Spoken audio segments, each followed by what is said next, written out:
would just say helpful content. There's artificial intelligence coming out, AI writing tools. There's that big looming question of, is Google going to penalize you for using that type of content? But at the end of the day, as long as your content is helpful to a user and a reader, it's going to rank well and perform because, first and foremost, while Google's making all these changes, they want to prioritize the user, the human person. So we always, the first thing we do is really with a fine tooth comb, go through the site and look at the type of content that's being written. It's easy to just kind of, throw out a bunch of generated pages that you're just changing a word or two, but is that content actually helpful to them? So really encourage everyone to look at the content on the site, ask a friend to read it and say, are you walking away with information that I'd say, okay, I can make an informed decision. Completely agree. Sorry, guys. You're good. This is the digital webinars. We have to just navigate all this talking, but that's a good thing. We all want to jump in. And I think with Amanda, what Amanda said, that content, is king often in SEO. We're cutting up. All right. But I think a really important piece, and my background is traditionally SEO, and I love the nerdy technical stuff. So utilizing tools like Screaming Frog, which it's an enterprise level tool. There are free versions of it, but something like Screaming Frog allows you to basically analyze the entire technical aspect of a website. So it basically scrapes and scans every single page on your site, every single page element, from header tags, image alt text, links, internal linking, outbound linking, 404 error response codes. But it also gives you a really good idea of how your pages are being indexed and canonicalized by Google. So really, understanding before you can even consider ranking organically, your website needs to be set up technically to rank.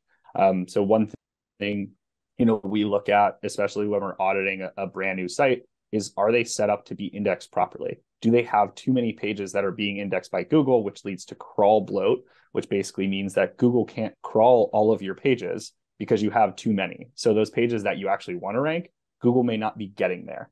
So understanding that entire infrastructure of your website from a technical standpoint is incredibly important.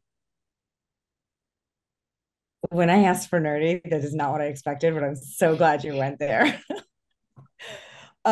We have some interesting questions coming in. So first, when you're auditing SEO and you are looking at what to target next, can we talk like a really quick insight into what they can do to audit and review and put a plan together for next year? How do I know what I'm supposed to be building towards for keywords, phrases, etc.? Something that's really important is SEO. We always say it's a marathon, not a sprint. So to your point, Subi, we want to be thinking about what we want to be ranking for in 6 months. We can't add a piece of content to a site and rank the next day. In doing that, there's various factors that you can consider. Looking at dealerships, we usually have some insight into popular models getting redesigned or new releases. So first and foremost, if in Q1, Q2 of 2024, there's going to be new models out or some really popular redesigns, that's something we want to make sure we're planning ahead for, so that by the time the OEM is marketing those models, we're already set up with content to capture that demand. Additionally, something else that we look at when building out a content strategy is what we would call maybe low-hanging fruit. So are there popular terms that you're currently ranking for, maybe on page 2 or lower on page 1, that we want to help build up and really gain ranking for? So what can we do to help bring those terms up to ranking number 1? And usually that's something we can actually have a little bit of a quicker impact on than just kind of targeting something completely new. And Subi, go ahead, Amanda.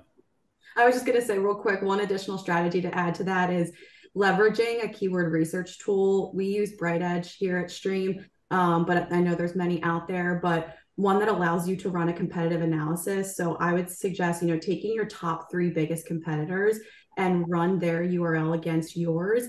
And you can find that keyword gap analysis that will show what your competitors are ranking for that you're not. So right there, that has a whole, it's a gold mine of keywords that you're not ranking for, where you can optimize existing pages, or you can use it as a guide to craft a future content strategy. Yeah, and I think that's an important part of the audit process, which Subi, you mentioned too, when trying to determine where you're at today and where you need to get to, is the keyword side. And then, so like, you know, what keywords are you not showing up for, like Amanda just said, but also looking at what you already are showing up for and figuring out like if it's relevant or not, right? Because sometimes you may see a trend where your organic traffic is going up, and you're like creating content and it looks, you're saying, great, I get all this traffic, but it's not doing anything. I'm not getting more sales. I'm not getting more leads.